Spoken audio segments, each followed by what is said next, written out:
Now he's just taking a win over Ribs, and he's just looking for his bread and butter. He's trying to find this fair to convert it into the grab, to convert it into the bouncing fish.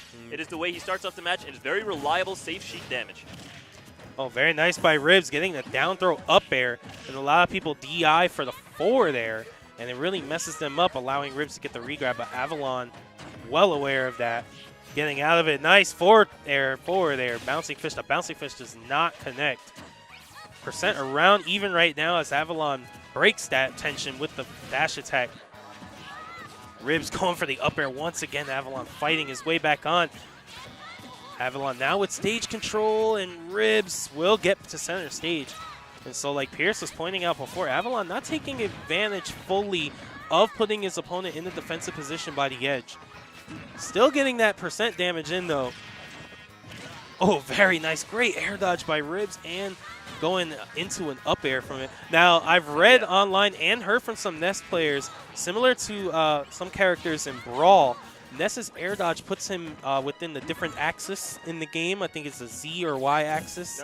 We call that the Z axis. The Z axis. But and many dodges have historically done this, but ultimately it's not that big of a deal. It will make some hitboxes interact like a little bit differently with your hitbox, but not something you need to be too aware of. Yeah. Just, keep your timing on point as always. Oh, we narrowly missed it. I like how Ribs knows that Avalon likes to take the back end of that bench to try and cover his landing.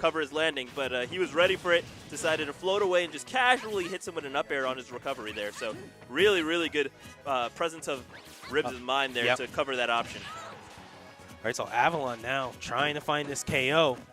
Oh, very nice up tilt grab. Yeah. Good stuff. Up tilt has extremely, extremely low ending lag, even less than a F tilt. And it does combo in the bouncing fish at obscene percentages. Yeah. I'm talking like over 120 type of stuff. So watch out for that. That's something a lot of Sheiks, I think, need to start developing. It's definitely some of the underused technology. Yep. Avalon not on point with his air dodge reads at all. His spacing is way off right now. Is Ribs getting in his head? We do see some pressure here. Avalon not rushing into anything, though. See, it's rough because the psychology of this is on the end of Avalon, I got to get this KO. On Ribs, it's, every time I hit him, this is icing on the cake right here. And now Avalon just going for the trump, and he stands at the ledge for 4 seconds, making it so obvious that it's the trump he wants. Instead, he could have just taken a bouncing fest trap and then maybe gone for a back air or a forward air or even an up air with KO at this percent. So, you can just definitely see he's not playing as confidently as he should. Yeah, not taking advantage of the tools of the edge right there. Man, PK Thunder's coming out, and man, this like what I like, well, not really chip damage, but he's kind of chiseling away at this second stock of Avalon right here. Yeah. With just these small hits. You get an Avalon grab, but no conversion. I want to at least see some pummels. There is a difference in the percentage. Even at this percent, there is a difference because, a fair is eventually going to kill. A back air is eventually going to kill. Every little bit counts. Even if you actually just pummel, at this percent, even just the pummel damage is more than the throw. Yeah. Even if you just pummel instead of just throw, you should obviously pummel and throw. But even if you just pummel instead of just throw, it's actually still more damage. Wow, down throw coming out into the up B trap. And I really like that because if he jumps up there, well, that killed, no. But if he jumped up there to try and follow with an aerial, he puts himself at risk. And the rage. 2-stock. Back throw jutsu. So Avalon has one more game of his tournament life right now. Yeah. If he's not able to take it 2 over Ribs from this position. Yeah, and Smash 4, as watching it, as the meta develops, man, when you lose that first stock before your opponent, it really puts a lot of pressure on you, I feel. The game plays right now. See, a lot of people say that. I don't really see that. You don't necessarily agree with? Look, in the sets tonight, we've had so many comeback situations. We've had Sheiks landing KOs. We've seen both Shippo and Avalon landing those early KOs with the Sheik, landing those very, very heads-up bouncing fish plays off the edge, comboing that bouncing fish, then resetting to the edge, and then getting the second bouncing fish to take out the first stock while they're at anywhere between 35 and 43% multiple times throughout the night. We've seen really strong pressure strings come out from people and get great reads. But at the end of the day, we've seen people come back from these situations and take those games. Yeah, very true. I think what it really comes down to is Sheik's inability to kill in a lot of situations, and once the opponent is popped up into the percents where their opponent will no longer simply die to a throw setup, that they're just not able to find these kills, and they're not willing to commit to maybe a little bit of a harder read, like a forward smash or a down smash or something like that. So I think that's something that the Sheiks are going to have to look into. Like, if you allow your opponent to get to those hyper percents where you're not really able to get something, you're going to have to find that.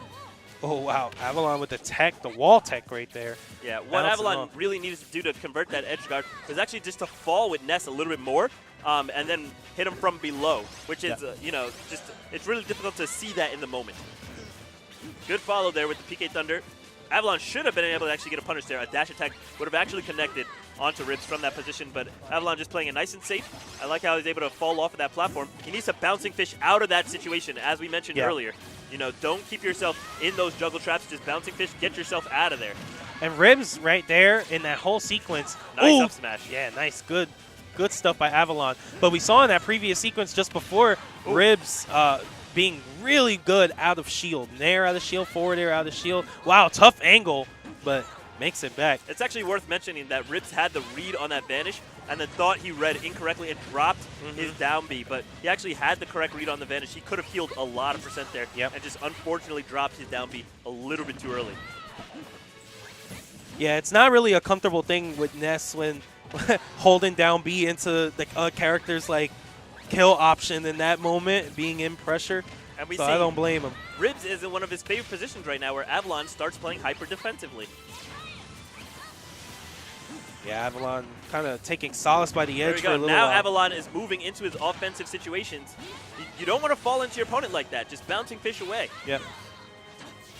Now Avalon having some issues. Juggled by PK Thunder. All right. We are getting some needles up. We need those, but see, this is one of the things I like about Lila against Sheik, that the tilting of the stage actually removes some of your needle angles.